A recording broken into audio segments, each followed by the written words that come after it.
माझ्या शाळेची सहल एकदा कोकणात जायची ठरली होती. तिथे आम्ही 4 दिवस थांबणार होतो. तेव्हा मी फक्त 15 वर्षांचा होतो. आमची सहल शुक्रवारी निघणार होती, म्हणून मी आदल्या रात्रीच सगळी तयारी करून ठेवली होती. उद्या सकाळी आम्ही सर्वजण कोकणात जाणार होतो.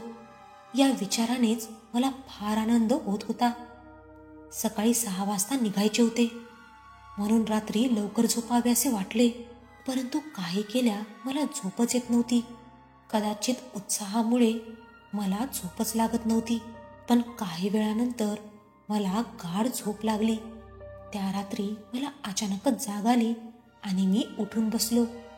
तेव्हा रात्रीचे 2 वाजले होते हे मला चटकन कळले, कारण तेव्हा आमच्या घरातल्या मोठ्या घड्याळात 2 ठोके पडत होते.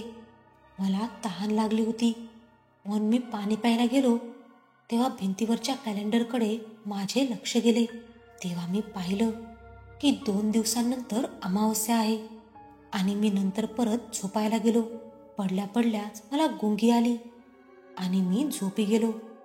अचानकच अलार्म वाजला आणि पाहिलं तर 5 वाजलेले. मी उठलो आणि सर्व तयारी केली. मी शाळेत पोहोचलो तेव्हा माझे मित्र माझीच वाट पाहत होते. आम्ही बसमध्ये बसलो आणि आमचा प्रवास सुरू झाला. दुपारपर्यंत आम्ही कोल्हापूरला पोहोचलो होतो. आम्ही जेवणासाठी थांबलो तेव्हा त्या ढाब्यावर इतरही लोक जेवत होते. तेव्हा आम्ही सर्वही जेवायला बसलो. गप्पा चालू होत्या. जोक, गाणी या सर्वांमध्ये मला एक गोष्ट आढळली की एक माणूस आमच्याकडे वेगळ्याच नजरेने पाहत होता. मी त्याच्याकडे गेलो. तो एक म्हातारा माणूस होता. केस वाढलेले, नखं काळी पडलेली. अत्यंत विचित्र असा तो माणूस होता. त्याला मी हिम्मत करून विचारले की तो आमच्याकडे असा का बघत आहे. त्यावर तो उत्तर द्यायच्या जागी मलाच प्रश्न विचारू लागला. पण त्याला पाहून मला परत तोच प्रश्न विचारण्याचा धीरच झाला नाही. त्याने विचारले, कुठे जात आहे तुम्ही? मी सांगितले की कोकणात देवगडला जात आहे. देवगडला कुठे? परबांच्या बंगल्यावर.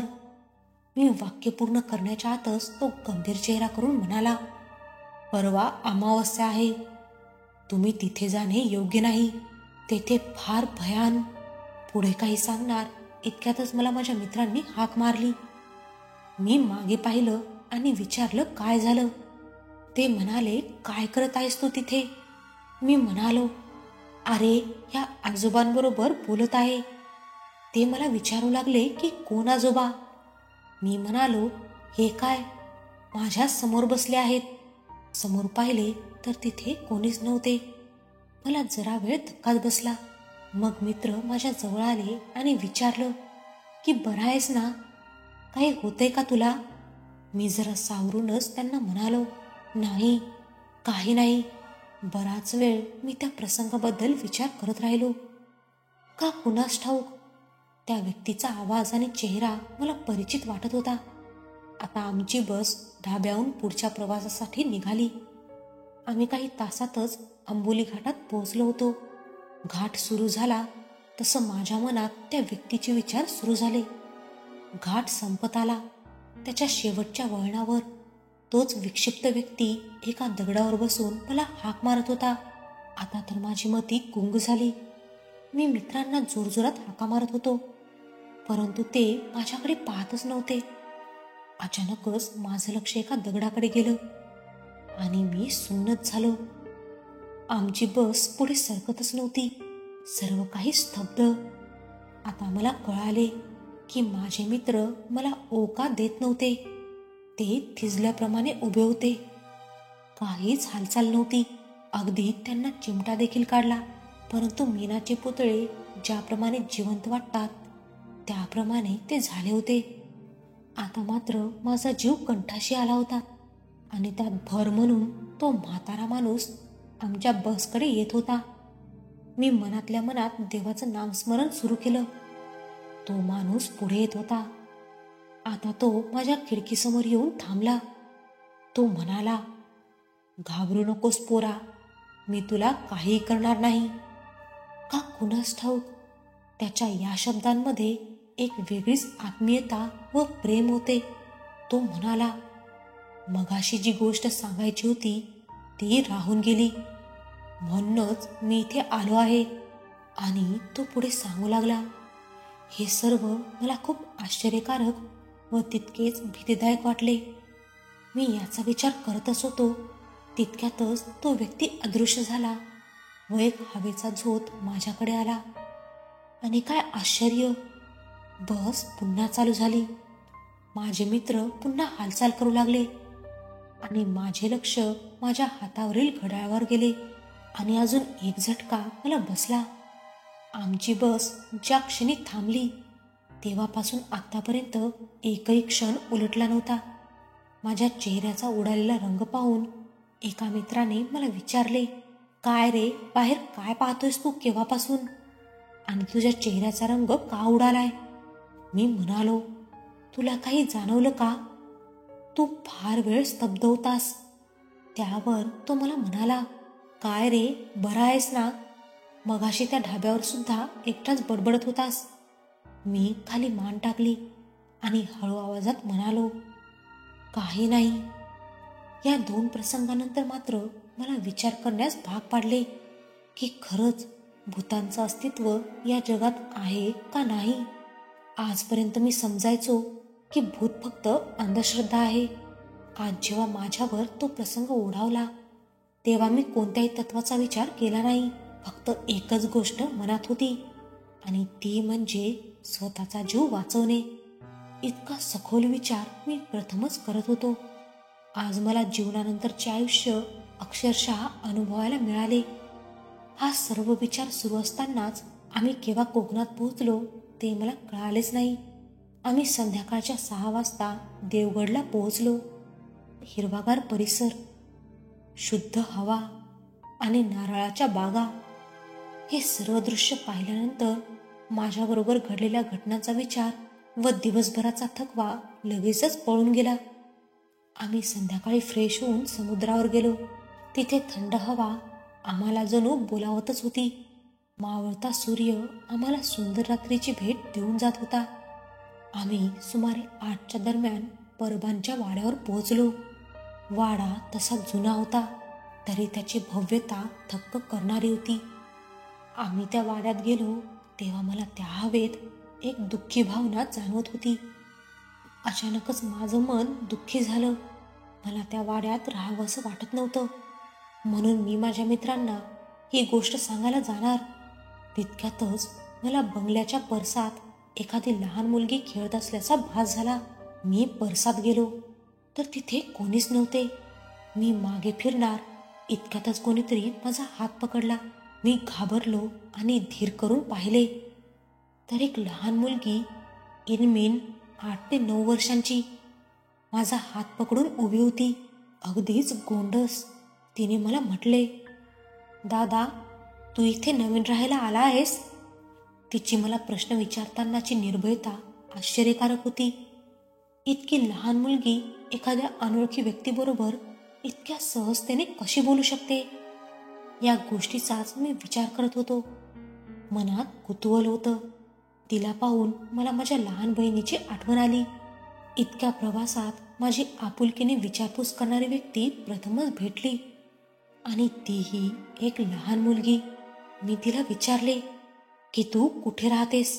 त्यावर ती म्हणाली, जवळच जी चाळ आहे ना तिथे 12वी खोली आमचीच आहे. ठीक आहे, इतक्या रात्री तू इथे कशी? तुझे आई वडील कुठे आहेत? मी तिला विचारले. त्यावर ती हसून म्हणाली, मी नेहमीच इथे येते, मला भीती नाही वाटत रात्री फिरायची. यामुळे मला तिचे अप्रूप वाटू लागले. तिला मी वाड्यात बोलावले तेव्हा मात्र तिच्या चेहऱ्यावर गंभीरता आली. ती म्हणाली, असू दे, नंतर कधीतरी, आणि तिथून निघून गेली. माझ्याकडून एक गोष्ट राहून गेली आणि ती म्हणजे तिला तिचं नाव विचारणे.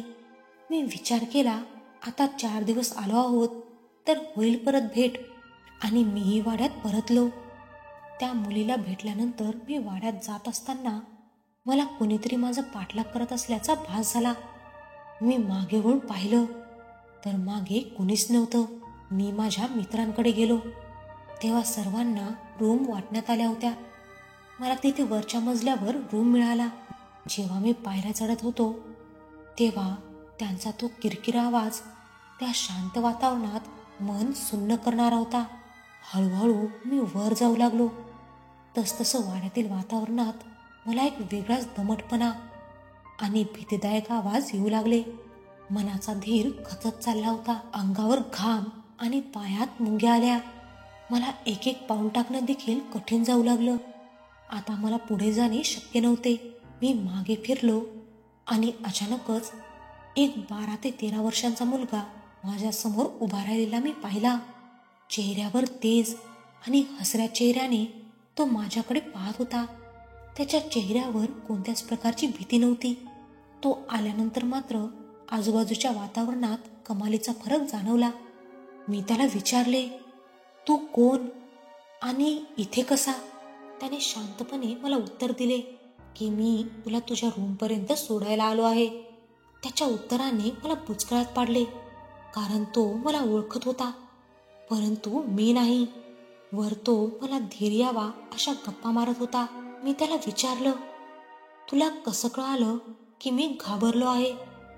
त्यावर त्याचे उत्तर होते की मी इथे जवळच राहतो, त्यामुळे इथे येणाऱ्या लोकांची अवस्था कशी होते याची मला कल्पना आहे. त्याचं उत्तर पुरेसं आणि योग्य वाटलं म्हणून मी त्याला म्हटलं, चल मी तुला वेफर्स देतो. रूमपर्यंत तो माझ्या बरोबर चालत होता. रूमच्या जवळ गेल्यावर मी त्याला म्हणालो, आत ये, इथे बसून वेफर्स खा. तर त्यावर तो म्हणाला, मी आत येत नाही, मला लवकर जायचे आहे.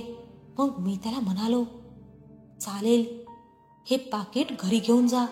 पाकिट काढण्यासाठी मी बॅगेमध्ये हात घातला आणि मागे फिरलो तर काय, तो मुलगा तिथे नव्हताच. मला वाटलं घाईत गेला असेल. मग मी रूममध्ये जरा पाहणी करू लागलो. पलंग व्यवस्थित करून मी फ्रेश व्हायला बाथरूममध्ये गेलो. बाहेर आल्यानंतर समोरचं दृश्य पाहून मला राग आला, कारण कुणीतरी सर्व सामान अस्तव्यस्त करून टाकलं होतं. मी बाहेर जाऊन पाहिलं तर जिन्यावरही कोणीच नव्हतं. या प्रसंगाची जमेल तितकी कारणे माझं मन शोधू लागलं, पण आधीच्या प्रसंगाने माझं मन अस्वस्थ होऊ लागलं आणि अचानकच मला चक्कर आली. जेव्हा मी डोळे उघडले तेव्हा माझे मित्र माझ्या शेजारीच उभे होते. मी शुद्धीवर आलो हे पाहून त्यांनी माझ्यावर प्रश्नांचा वर्षाव सुरू केला. आजूबाजूच्या घोळक्यामध्ये एक व्यक्ती, का कुणास ठाऊक, पण त्याच्यावरून माझी नजर हटतच नव्हती. मी पलंगावर उठून बसलो. तशी माझी नजर त्या व्यक्तीला शोधू लागली, मात्र तिथे कोणीही नव्हते. काही वेळाने माझे मित्र गेले आणि माझं लक्ष भिंतीवरच्या कॅलेंडरवर गेलं. आज तर अमावस्या आहे आणि अमावस्या म्हटलं की भूतांचा दिवस असं मी ऐकून होतो आणि या सर्व प्रसंगामध्ये काही ना काही संबंध आहे असं मला वाटू लागलं. खरं तर माझ्या लक्षात आलं की या प्रवासात जर कोणती गोष्ट दरवेळी माझ्या कानावर पडली ती म्हणजे अमावस्या आणि परबांचा वाडा. 8 वाजेच्या सुमारास मी तयारी करून या गोष्टीचा छडा लावण्यासाठी वाड्याच्या तळघरात जायचे ठरवले. हातात एक कंदील घेऊन मी निघालो. मनात प्रश्न आणि उत्सुकता यांनी कळस गाठला, पण मनाच्या एका कोपऱ्यात भीती मात्र कायम होती. मला काय कळेल आणि काय समोर येईल याची कल्पना नसतानाही एक एक पाऊल टाकत तळघराच्या दरवाजापाशी पोहोचलो. दरवाजा जुना आणि भक्कम होता. दरवाजाची कडी उघडून आत पाऊल ठेवताच भयावह थंड वारा आणि भीतीदायक अंधार यांच्याशी माझा सामना झाला. बरेच वर्ष बंद राहिल्याने कोळ्यांची जाळी आणि जुन्या लाकडाचा वास येत होता. कंदिलाच्या प्रकाशात हळूहळू पुढे जात असतानाच माझा पाय कशाला तरी आपटला. काय आहे हे पाहावं म्हणून मी कंदील त्याच्या दिशेने वळवला. माझा पाय एका पेटीला आपटला होता. कंदील जरा बाजूला ठेवून त्या पेटीत काय आहे हे जाणून घेण्यासाठी मी ती पेटी उघडली. पेटी उघडल्यानंतर त्यात अनेक कागद आणि लाल कपड्यात बांधलेले एक पुस्तक सुद्धा दिसले. सगळ्या गोष्टींवर धूळ जमा झाली होती. त्यामुळे या वस्तू फार जुन्या असाव्या हे ओळखणे बिलकुल कठीण नव्हते. त्या पुस्तकात काय आहे हे जाणणे मला आवश्यक वाटू लागले. म्हणून मी ते पुस्तक घेऊन मी बाजूला बसलो. कंदिलाच्या मंद प्रकाशात पुस्तक वाचायला सुरुवात केली. काही पान वाचल्यानंतर पुस्तकाचा संदर्भ कळू लागला. ते पुस्तक होते वाड्याच्या इतिहासाबद्दल. इथे घडलेली प्रत्येक घटना त्या पुस्तकात नमूद केलेली होती.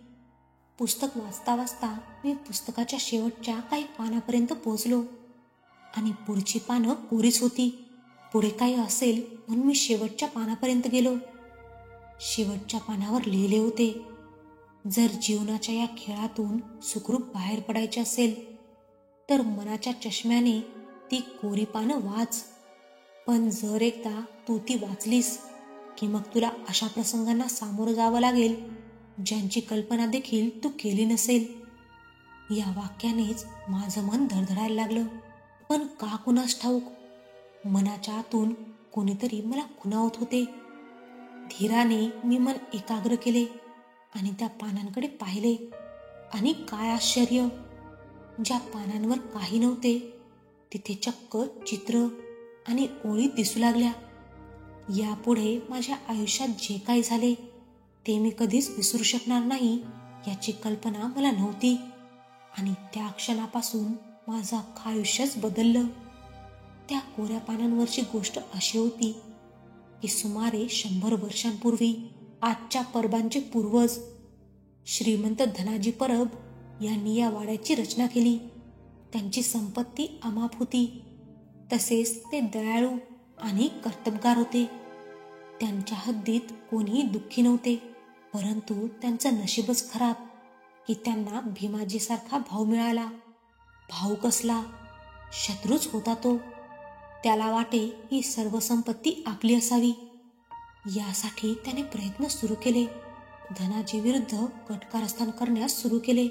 परंतु धनाजीच्या चांगल्या कामांमुळे भीमाजीचे सर्व प्रयत्न व्यर्थ ठरले. म्हणून त्याने आगोरी विद्येची मदत घेण्याचे ठरवले. तो एका मांत्रिकाकडे गेला आणि धनाजीच्या विध्वंसाची कामना करू लागला. त्याच्या प्रयत्नांना यश येऊ लागले. वाड्यात अघटित घटना घडू लागल्या. कधी जेवणात पाली पडायच्या तर कधी दारात टाचण्या लावलेले लिंबू व बाहुल्या पडू लागल्या. वाड्यात रात्री रडण्याचे विव्हळण्याचे आवाज येऊ लागले. घरात क्लेश होऊ लागले. अशा परिस्थितीत धनाजीची तब्येत बिघडली. मात्र त्यांचा मुलगा सूर्याजी हुशार व साहसी होता. त्याला हा सर्व प्रकार जादूटोण्याचा आहे हे कळाले. लगेचच तो राज्यातील सिद्धपुरुषांना शोधू लागला. अखेर त्याचा शोध संपला तो पंचवटी गावात. येथे त्याला स्वामी परमानंद भेटले. सूर्याजीने सर्व हकीकत परमानंदांना सांगितली. हकीकत कळाल्यानंतर क्षणाचाही विलंब न करता आपण तुझ्या वडिलांकडे गेले पाहिजे असे म्हणून ते त्वरित देवगडासाठी रवाना झाले. देवगडला परबांच्या वाड्यावर पोहोचताच स्वामींना तेथे अघोरी शक्तींची जाणीव झाली. ते दारातच थांबले आणि त्यांनी सूर्याजीस देखील थांबवले. त्यांचा चेहरा गंभीर होता. त्यांनी बरोबर आणलेल्या गंगाजलचा शिंपडा वाड्यावर केला आणि मंत्रोच्चार सुरू केला. त्यानंतर त्या घरावरचे संकट दूर झाले.